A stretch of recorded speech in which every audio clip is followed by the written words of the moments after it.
I enjoyed Future Island's album, The Far Field, way more. First of all, they have a very specific sound. It's synth pop, but with a real indie twist to it.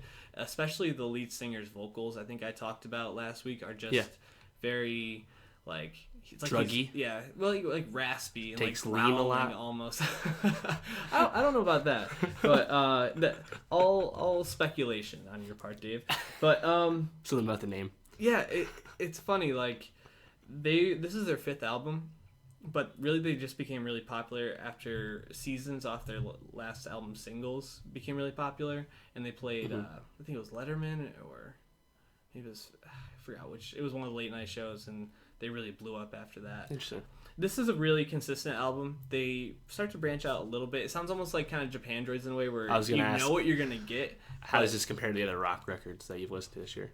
I think it would be up near the top of the list. I mean, I XX number 1. Oh, that's a hard one. I have to think of all the albums I've listened to this year. XX, Japan Droids, Priest. I can pull it up. I didn't listen to some of the more recent ones. But like I was saying, that they have that very specific sound, but they did try to branch out a little bit on this album.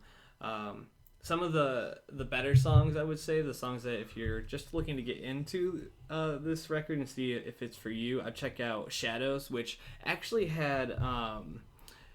what's her name from Blondie, the lead singer, Debbie Harry, which I thought was really cool because I haven't heard them do many duets, but her voice almost goes perfectly with this guy's, and it fits really well. It's also like it like contrasts because the album is mostly about these 2 relationships he's had, one that's older, one that's very recent, with that fall apart, and this song Shadows, Debbie Harry kind of plays almost like an older person, like with that wise like perspective, like you're letting these shadows like just like make a fool of you, and he's like talking about how hard it is to like deal with these broken relationships.